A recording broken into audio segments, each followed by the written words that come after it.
Media Israel Channel 12 pada Sabtu 23 Maret 2024 mengkonfirmasi bahwa Tentara Pendudukan Israel atau IDF telah mengeluarkan perintah untuk memperpanjang masa tugas pasukan militernya selama 4 bulan tambahan bagi ribuan tentara reguler mereka.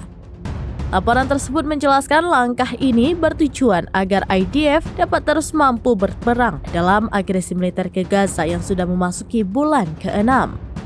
Terlepas dari bombardemen, pembantaian warga sipil, dan penghancuran total di Gaza, IDF sejauh ini dinyatakan belum mampu mencapai target perang yang mereka tetapkan, memberangus Hamas dan membebaskan sandera Israel yang berada di tangan Hamas.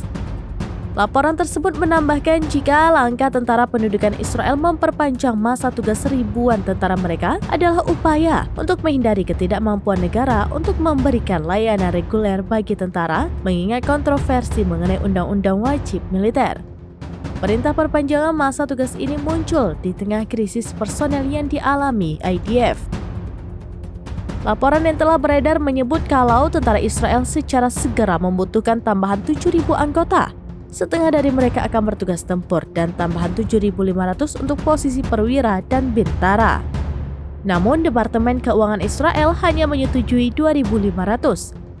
Terkait kontroversi Undang-Undang Wajib Militer, Mahkamah Agung Israel pada tahun 2018 membatalkan undang-undang yang memberikan pengecualian terhadap pria Yahudi ultra-ortodoks dari wajib militer dengan alasan perlunya beban dinas militer ditanggung bersama oleh seluruh masyarakat Israel.